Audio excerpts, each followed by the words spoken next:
মৰিকলং আঞ্চলিক বাৰগাৰ পৰ্যন্ত 1995 চনৰ পৰাই এতিয়ালৈকে আজিলৈকে অখণ্ড ভাগৱত পাঠ আমাৰ মাজতে এবাৰ ব্যাখ্যাকাৰো আহিছিল, আমি ব্যাখ্যাও কৰিছিলোঁ।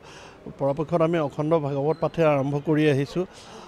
মাজতে মাত্ৰ 2 বছৰ 2021-22ত কৰোণাৰ কাৰণে 2 বছৰ গেপ আছিল আৰু এইবাৰ আমি আন এটা পদক্ষেপ লৈছোঁ। আচলতে প্ৰতিবাৰেই লোৱা হয়, এইবাৰ পদক্ষেপ এনেকুৱাকৈ লোৱা হৈছে 75 বছৰ যিসকলে অতিক্ৰম কৰিলে, 75 বছৰ অতিক্ৰম কৰা আমাৰ চাৰিওটো অঞ্চলৰ বয়োজ্যেষ্ঠসকলক গোটাই আনি ইয়াতে তেখেতসকলক জলযোগৰ ব্যৱস্থা, এখনেই ধৰ্মবস্ত্ৰ আৰু এখনেই সম্বৰ্ধনা পত্ৰৰে আমি তেখেতসকলক সন্মান যাচিবলৈ পায়।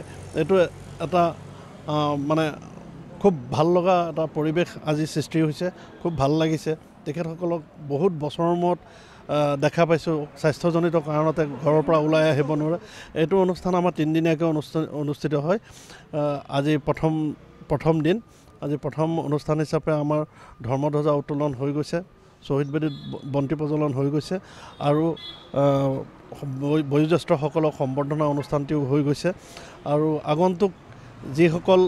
আগন্তুক দিনত এই তিনিটা দিনত বিভিন্ন জেগাৰ পৰা ভকত বৈষ্ণৱসকল আহিব, পাঠকসকল আহিব, ৰাইজসকল আহিব, আহি আমাৰ এই অনুষ্ঠানটি চলাই নিয়াত বহুতখিনি সহায় হয়। আৰু ইয়াত এটা মেছেজ যায়, ইয়াৰ পৰা এটা বাতৰি যায় যে আমি এই চাৰিওটি অঞ্চলৰে বিভিন্ন ঠাইৰ পৰা অহা ভকত বৈষ্ণৱসকলক একেডাল দোলেৰে আমি বান্ধি ৰাখিব পাৰোঁ।